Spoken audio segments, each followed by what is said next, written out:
어느 목사님의 그 개척 시절에 있었던 그 간증입니다. 개척교회를 시작하고 사모님하고 초등학교 3학년 아들하고 이렇게 셋이 이제는 예배를 드리며 이제는 개척을 시작했는데 열심히 기도하고 전도하면서 2년을 넘게 목회했는데 별로 바뀐 것이 없었습니다. 그래서 어느 주일 예배 전에 목사님이 사모님에게 이렇게 말했습니다. 목회를 접든지 다른 방도를 찾아야 할 것 같소. 이렇게 세 명이 예배 드리는 것도 이제 답답하고 또 짜증이 나려고 해. 그렇게 이야기했는데 옆에 있던 초등학교 3학년 학생이 그 아들이 끼어들었습니다. 아빠, 왜 세 명이에요? 네 명이지. 누가 또 왔었냐 나 모를 때. 그때 물었더니 예배를 받으시려고 하나님도 예배 때 오시잖아요. 그렇게 이야기를 했다는 것이죠. 그래서 그때 목사님이 회개했다고 합니다. 예배 인원에다가 집중하다가 하나님을 전혀 염두에 두지 않았기 때문입니다. 지금까지 하나님을 의식하지 않은 예배를 드렸기 때문입니다. 그래서 정말 그때부터 다시 하나님을 염두에 두고 하나님이 계시다는 그런 의식을 가지고 예배를 드리면서 그 개척 초기의 어려움들을 잘 극복하고 목회를 잘 하실 수 있게 되었다는 것입니다. 예배의 대상이 없는 예배는 허무한 것이죠. 받으실 분도 없는데 찬양을 부르고 있으니까 그렇죠. 들으실 분도 안 계신데 기도를 드리고 있으니까 그렇습니다. 연락하실 분도 없는데 헌금을 드리고 있으니까 이거 장난치는 것도 아니고 귀한 시간 나와서 의미 없는 일을 하는 것입니다.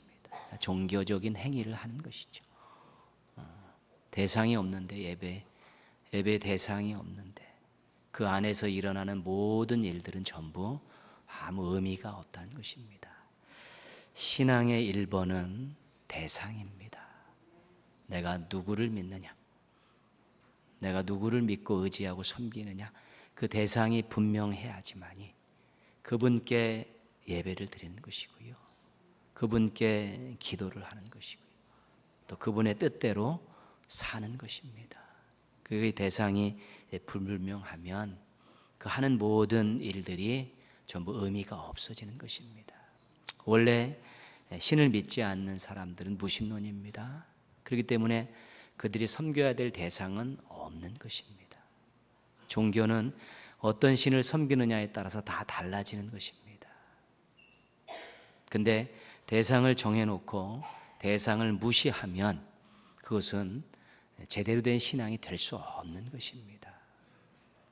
우리가 흔히 잘못하면 너무 익숙해서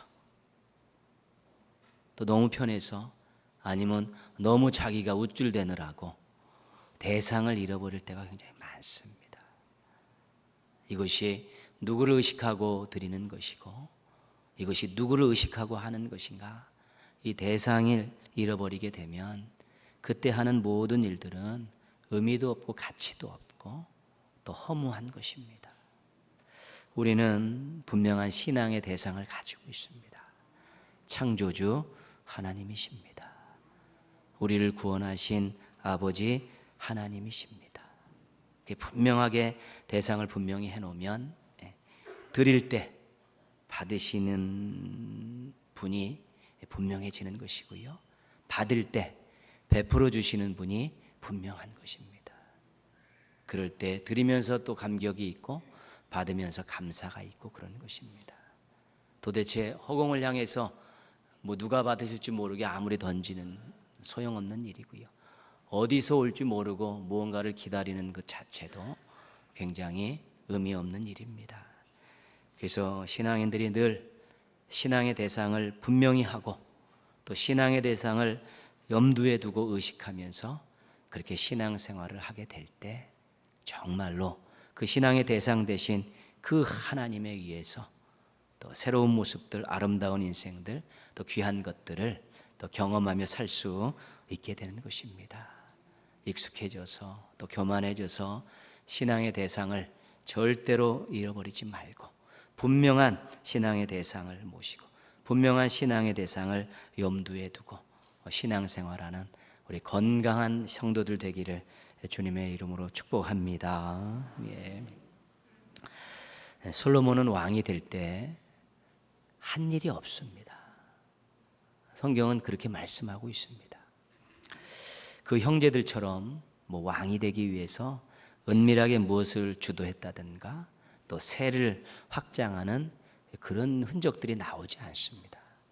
다만 하나님의 선택, 또 아버지인 다윗의 또 마음, 또 어머니 밧세바의 아버지를 설득하는 것, 그것에 의해서 왕위에 오릅니다. 그래서 그런지 솔로몬은 감사가 컸던 것 같습니다. 그의 초창기의 신앙의 행적을 보면 굉장히 아름답습니다. 하나님 중심으로 정말 은혜 충만한 모습들로서 그렇게 그의 왕의 초기를 보내는 것을 우리가 성경을 통해 확인할 수 있습니다. 한 것이 없는데 나 같은 사람에게 이런 큰 자리를 주십니까? 이 감사가 있기 때문에 하나님만 믿고 의지하고 바라보는 그런 신앙의 모습들을 갖게 된 것입니다. 솔로몬이 왕이 된 직후 그에 대한 평가가 열왕기상 3장 3절에 나와 있는데 이렇습니다. 솔로몬이 여호와를 사랑하고 그의 아버지 다윗의 법도를 행하였으나. 그렇죠? 초창기에는 하나님을 정말 뜨겁게 사랑하고 아버지 다윗이 물려준 그 말씀 중심의 삶에 대한 그 유훈을 잘 받들었다는 것이죠. 멋진 신앙인, 건강한 신앙인, 건전한 신앙인, 아름다운 신앙인을 어떻게 설명하겠습니까? 하나님을 사랑하고 하나님의 순종하고 하나님 말씀에 순종하고 이것 최고의 극찬 아니겠습니까? 솔로몬이 그랬다는 것입니다. 하나님을 사랑하고 하나님 말씀에 순종하고 이것이 솔로몬 초기의 그런 신앙의 모습입니다. 원래 주신 은혜가 너무 크니까 감사하고 감격했기 때문입니다. 이런 마음으로 기브온 산당에 가서 일천 번제를 드립니다. 일천 번제가 어떤 번제인가는 아주 명확하게 구별되지 않습니다. 왜냐하면 다른 곳에 흔적이 나와 있지 않기 때문에 그렇습니다. 1000일 동안 번제를 드린 것이냐 아니면 1000마리의 제물을 드린 것이냐 이 불분명합니다. 기간으로 따지면 1000일 동안 드리면 2년 7개월 매일 번제를 드리는 것이고요. 하루에 2마리씩 드려도 1년 3개월 이상씩 매일 번제를 드려야 되는 것이죠. 그러니까 기간이 굉장히 길고 그 드리는 제물이 엄청나게 많으니까 어떻게 보면 또 왕이 아니면 드릴 수 없는 그런 번제인 것 같기도 하고요. 그 많은 제물을 다 어디서 충당하냐는 거예요. 그리고 오랜 세월 매일 그렇게 번제 한 번 드린 거 얼마나 힘든지 모릅니다. 소를 각을 다 뜨지 않습니까? 껍질까지 벗겨갖고 모든 거 다 분해해가지고 다 태워버리는 그 힘든 제사를 그렇게 드리죠. 어떤 기간이나 그 제물의 양에 의해서 쉽지 않은 제사죠. 그러나 불가능한 것은 아닙니다. 1000일을 하나님 앞에 나오는 정성으로 드린 제사, 1000마리의 제물을 드리는 그런 희생을 각오하는 마음으로 드린 제사, 이렇게 우리가 조금 새롭게 정의할 수 있습니다. 하나님 앞에 최고의 영광을 드리기 위해 최고의 정성을 쏟는 제사임에는 틀림이 없는 것입니다. 하나님께 최고의 영광을 드리겠다, 최고의 정성을 쏟는 그 제사가 일천 번제죠. 그러나 이게 또 분명한 것은 그런 최고의 영광과 최고의 정성을 쏟는 이 제사는 이 대상이 아주 분명합니다. 하나님께 내가 1000일을 앞에 나가는 정성을 가지고 1000마리의 제물을 드리는 마음을 가지고 그렇게 제사를 드리면 이걸 하나님 꼭 받으셔야 됩니다라고 분명하게 대상이 확실될 수 있습니다. 우리 교회에서 제가 목회하면서는 40일 새벽 기도를 하지 않습니다. 20일 새벽 기도 잘 안 합니다. 저는 일주일만 딱 하죠. 40일 새벽 기도 많이 했습니다. 저도 부교역자 때. 막 100일 하는 교회도 있고요. 21일 다니엘 기도라고 하는 교회도 있는데, 제가 그것을 경험하면서 한 일주일 전에 열흘 정도 지나면 사람들이 익숙해지고 이제 무료해지기 시작합니다. 그러고 나서 후반부로 갈수록 대상이 불분명해지는 경우가 많습니다. 기간이 길어지면 누구한테 지금 제단을 쌓는지 모르는 것이죠. 그냥 40일을 채워야겠다, 20일을 채워야겠다는, 뒤로 가면 갈수록 그 마음밖에 안 남아가지고 억지로 나와서 간절함도 없고 사모함도 없이 그렇게 나와서 예배드리고 제사 기도드리는 그런 모습을 보면서 40일보다 일주일을 정말 대상을 분명히 해서 뜨겁게 매달리는 것이 훨씬 낫고, 더 간절함이 있으면 개인적으로 그렇게 매달리는 것이 훨씬 낫다라는 의미입니다. 여러분, 1000일을 한번 하나님 앞에 매일 제사를 드린다고 했을 때 어느 시점에 가면 대상이 불분명해지고 처질 수밖에 없는 것입니다. 솔로몬이 1000번째 예배를 드렸다는 이 자체는 감격이 있었고 감사가 있었고 결단이 있었다는 것입니다. 나의 하나님 앞에 내가 최고의 영광을 최고의 정성으로 드리겠다는 그러한 열망이 있어서 드린 제사가 1000번째입니다. 그러나 내용적인 면들은 그렇게 구체적이고 말씀드리기는 어렵습니다. 하나님께서 이 1000번째를 드리는 솔로몬에게 나타나서 물으셨죠. 내가 내게 무엇을 줄꼬 너는 내게 구하라. 이 하나님의 말씀을 듣고 드린 그 기도가 오늘 우리가 읽은 말씀입니다. 오늘 우리가 읽은 말씀은 솔로몬의 기도입니다. 1000번째를 드리고 너는 내가 무엇을 주길 원하느냐 한번 구해봐라, 그렇게 요구하셨을 때 솔로몬이 드렸던 기도의 내용입니다. 기도의 내용을 좀 보시면요, 6절 말씀 보시면 6절 말씀 보시면 처음에는 다윗에 대한 이야기를 하고 있죠. 아버지 대해서. 중간에 보시면 주께서 그에게, 아버지 다윗에게 주께서 그에게 큰 은혜를 베푸셨고 주께서 또 그를 위하여 이 큰 은혜를 항상 주사. 솔로몬에게 있어서 다윗은 존경할 만한 아버지였습니다. 근데 우리도 다윗에 대해서 우리가 성경을 살펴보면 본받아야 될 그 신앙의 행적들이 너무나 많이 많습니다. 근데 솔로몬에게 있어서 아주 강하게 남아있는 아버지 상이 있습니다. 그것은 뭐냐면 큰 은혜를 받은 아버지입니다. 큰 은혜를 받은 사람, 큰 은혜를 받은 아버지, 이것이 솔로몬의 머릿속에 남아있던 다윗의, 아버지 다윗의 상입니다. 그래서 아버지의 행적도 생각이 나지만 아버지가 받았던 그 큰 은혜가 더 기억에 나는 것입니다. 아버지가 잘해서 좋은 왕이 된 것이 아니라 하나님의 은혜로 좋은 왕이 되었다는 것을 솔로몬은 옆에서 보고 알았던 것입니다. 여러분, 자녀들에게 어떤 부모로 기억되고 싶습니까? 지인들과 성도들에게 어떤 사람으로 기억되고 싶습니까? 훌륭한 사람이었습니다. 좋은 일 많이 한 사람이었고요. 법 없이도 살 사람이었습니다. 다시 태어나도 또 만나고 싶은 사람입니다. 탁월한 사람이었습니다. 이런 좋은 사람으로 기억되는 것 행복한 일이죠. 그러나 은혜를 받은 사람이었습니다. 은혜로 살았던 사람입니다. 이런 평가가, 또 이런 기억들이 정말로 행복한 것입니다. 왜냐하면 하나님과 함께한 인생이라는 것입니다. 좋은 사람이었고 어떤 분야에서 일가를 이루었고 탁월한 사람이었는데 하나님과 무관하면 아무것도 아닙니다.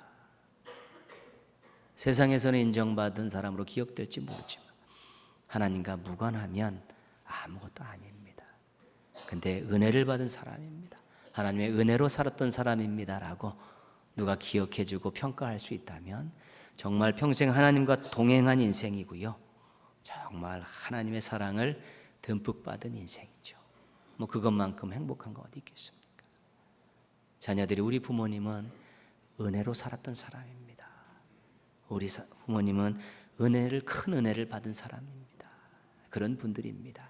그런 분들이 내 부모님인 게 자랑스럽습니다. 행복합니다. 뭐 이렇게 고백할 수 있다면 뭐 최고입니다. 그 어떤 극찬보다도 이런 극찬은 없는 것입니다. 은혜를 사모하십시오.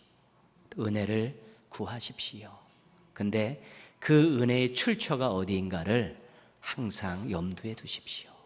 그 은혜는 하나님으로부터 나오는 것입니다. 하나님이 주시는 것입니다.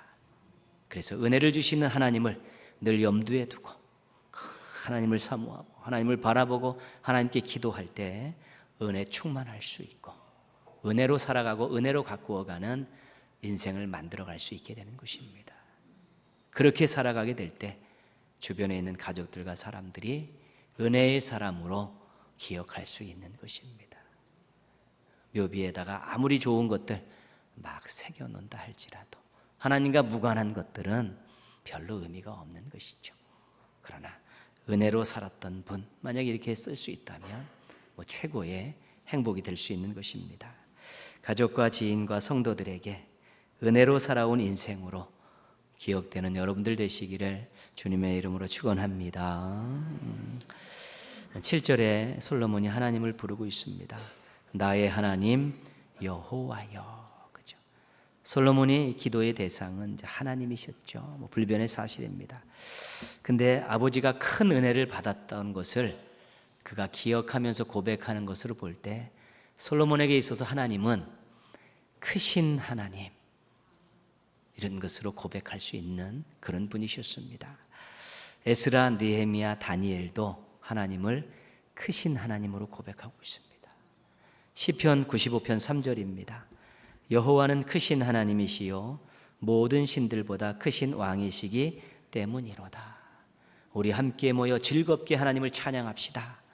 왜냐하면 하나님이 크신 하나님이기 때문입니다. 지금 그렇게 찬양으로 초대를 하고 있는 것입니다. 크신 하나님이라는 것은 위대하신 하나님이라는 것입니다. 전지전능하신 하나님이라는 것입니다. 그것이 크신 하나님, 솔로몬이 고백한 크신 하나님 속에 담겨있는 우리 하나님의 속성입니다. 위대하신 하나님, 전지전능하신 하나님. 7절 말씀 보시면요, 맨 뒷부분에 보면 솔로몬이 이렇게 고백하죠. 종은 작은 아이라 출입할 줄을 알지 못하고. 솔로몬의 솔직한 고백입니다. 자신이 작은 아이라는 것입니다. 작은 아이라는 것은 사리분별을 제대로 하지 못하는 유치한 사람이라는 뜻이고요. 어떤 일을 제대로 하지 못하는 무능력한 사람이라는 자신의 고백입니다. 하나님, 어리석습니다. 하나님, 무능력합니다. 저는 작은 아이입니다. 그렇게 하나님 앞에 지금 고백하는 것이죠. 솔로몬의 신실했던 초창기의 모습을 가지고 기도를 이렇게 정의할 수 있습니다. 크신 하나님 앞에 작은 아이가 무릎을 꿇는 것, 그것이 기도입니다. 위대하신 하나님, 전능하신 하나님 앞에서 정말 어리석고 무능력한 사람이 무릎을 꿇는 것, 그것이 기도입니다. 솔로몬은 이 기도의 대상이 분명했습니다.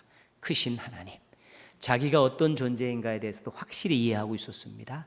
작은 아이. 그래서 크신 하나님 앞에 작은 아이가 무릎을 꿇습니다. 이것이 솔로몬의 기도였던 것입니다. 크신 하나님은 귀 기울여서 기도를 들으시는 분입니다. 크신 하나님은 손 내밀어서 기도를 이루시는 분이십니다. 작은 아이는 크신 하나님의 도우심으로 사는 사람입니다. 작은 아이는 크신 하나님만 바라보고 사는 사람입니다. 그렇기 때문에 겸손할 수밖에 없습니다. 그렇기 때문에 사모할 수밖에 없습니다. 그렇기 때문에 간구할 수밖에 없는 것입니다. 누가 크고 작냐를 정확히 알 때 바른 기도의 마음과 태도와 자세가 나오는 것입니다. 하나님이 크신 하나님이고 내가 작은 아이면 겸손하게 사모함으로 기도하는 그 태도가 나오지만, 내가 크다고 생각하면 하나님에 대해서 기도하는 태도 자체들도 굉장히 꼴물견인 그런 기도의 자세들이 많이 나오는 것이죠.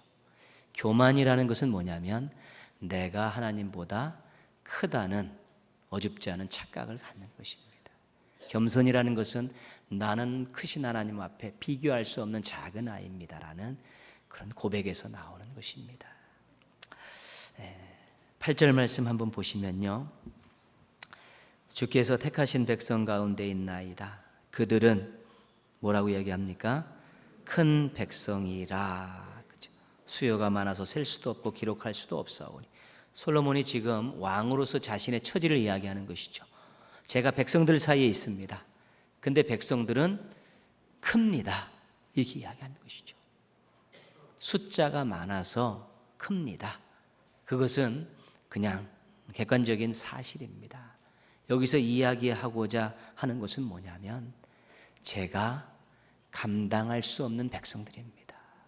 제가 제대로 다스릴 수 없는 백성들입니다. 그것이 큰 백성 속에 담겨 있는 그런 뜻입니다. 9절 말씀 보시면요, 첫 번째 문장이 이렇게 돼 있죠. 누가 주의 이 많은 백성을 재판할 수 있사오리까. 이 많은 큰 백성을 감당할 자가 없습니다. 제 능력으로는 이 백성을 잘 다스릴 수 없습니다. 지금 솔로몬이 그렇게 지금 고백하고 있는 것입니다. 그래서 간구하지요.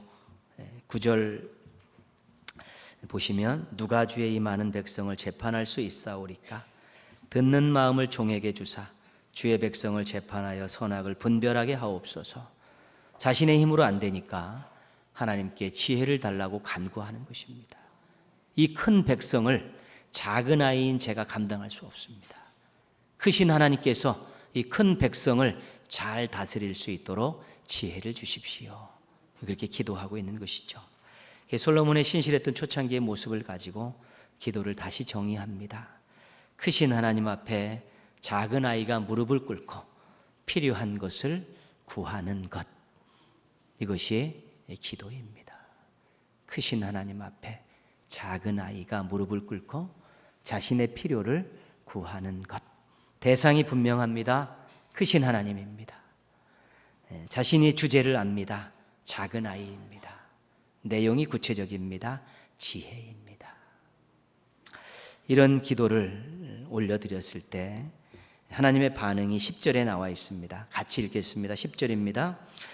솔로몬이 이것을 구하며 그 말씀이 주의 마음에 든지라. 아멘.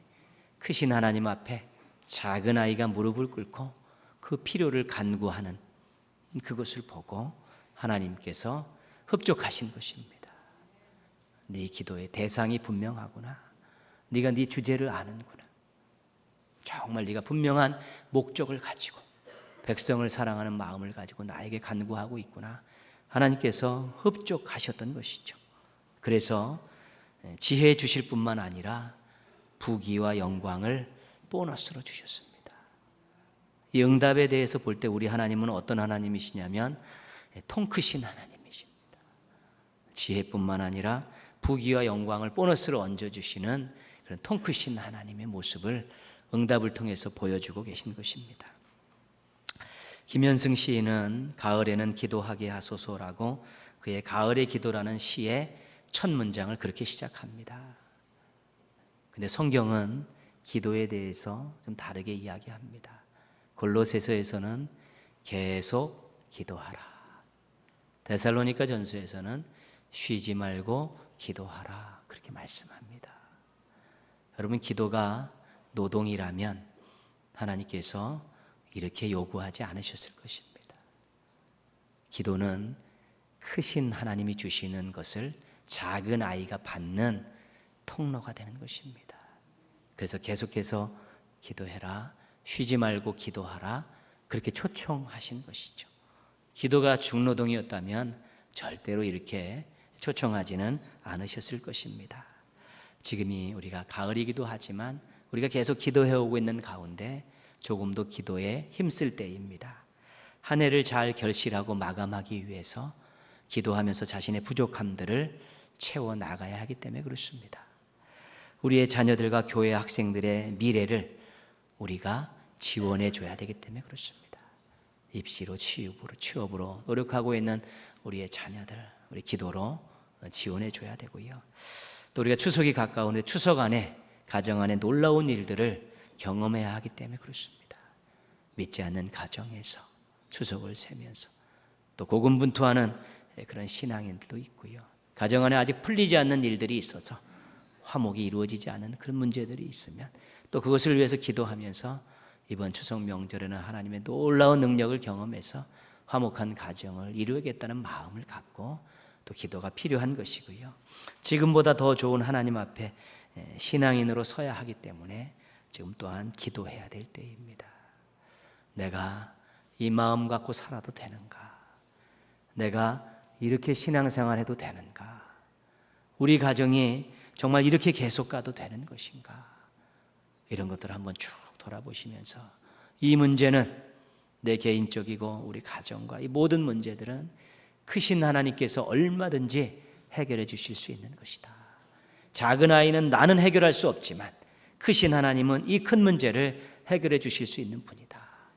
그 기도의 대상을 분명히 하면서 또 하나님 앞에 작은 아이의 겸손함을 가지고 또 필요를 간구하게 될 때 하나님의 은혜가, 하나님의 응답이 개인적으로 가정 안에 또 생업과 또 모든 일들에 임하게 될 때 우리는 또 새로운 은혜 속에서 또 기쁨으로 살아갈 수 있게 되는 것입니다. 우리가 기도하는 하나님은 크신 하나님입니다. 그 존재가 우주보다 크십니다. 그 능력이 그 어떤 신들과는 비교할 수 없을 정도로 크십니다. 그리고 베푸심에 있어서 응답하심에 있어서는 통이 너무나 크십니다. 그 하나님을 믿고 의지하고 작은 아이의 겸손함을 가지고 부르짖어 기도한다면 우리는 지금보다 훨씬 더 놀라운 능력들을, 은혜들을 경험할 수 있게 되는 것입니다. 크신 하나님은 죽은 자를 살리시는 하나님이십니다. 크신 하나님은 홍해를 가르시고 여리고성을 무너뜨린 하나님이십니다. 크신 하나님은 광야에 길을 내고 사막에 강을 만드시는 하나님이십니다. 크신 하나님은 더 좋은 것으로 만족하게 하시는 하나님이십니다. 크신 하나님은 이전의 아픔들이 기억나지 않을 정도로 충만히 채워주시고 풍성히 채워주시는 하나님이십니다. 그 하나님을 우리가 아버지로 모시고 있고 그 하나님 앞에 언제든지 나가서 기도할 수 있는 자격을 갖고 있습니다. 이 자격을 소홀하게 여기고 또 이 자격을 너무 헌신짝처럼 버리지 마십시오. 계속 기도하고 쉬지 말라 기도하신 크신 하나님은 우리가 작은 아이의 겸손함을 가지고 나가 기도할 때마다 귀 기울여 들어주시고 놀라운 능력의 팔을 펴셔서 우리 인생의 모든 문제들을 얼마든지 해결해 주실 수 있는 분입니다. 남들을 바라보면서 자신보다 조금 무언가 더 가지고 있고 더 뛰어난 것 가지고 부러워하지 마십시오. 정말로 기도해서 은혜를 받고 응답받는 사람들의 그 모습을 바라보면서 그것을 부러워하십시오. 그것에 대한 거룩한 욕심을 가지시고 저 사람은 기도해서 저런 은혜를 받고 저런 응답을 받고 살아가는데 나는 왜 그렇게 찔찔거리고 기도도 하지 못하고 또 응답도 없이 그렇게 살아가느냐, 그런 것들을 좀 죄송하게 생각하고 미안하게 안타깝게 생각하고 부러워할 수 있는 그런 거룩한 욕심을 가지고 기도할 때만이 놀라운 일들을 경험할 수 있게 되는 것입니다. 회복하실 것도 있으시고요, 또 하나님께 주시는 것들이 필요한 것들도 있고요, 지금보다 훨씬 더 좋은 모습으로 훨씬 더 아름다운 모습으로 서기 원하는 모습도 우리가 갖고 있지 않습니까? 그러면 크신 하나님 앞에 작은 아이의 모습으로 겸손히 무릎 꿇고 필요를 간구하십시오. 하나님께서 응답해 주실 것입니다. 역사해 주실 것입니다. 작은 아이에게 주시는 크신 하나님의 응답을 많이 경험하며 사시는 우리 행복한 성도들 되기를 주님의 이름으로 축원합니다.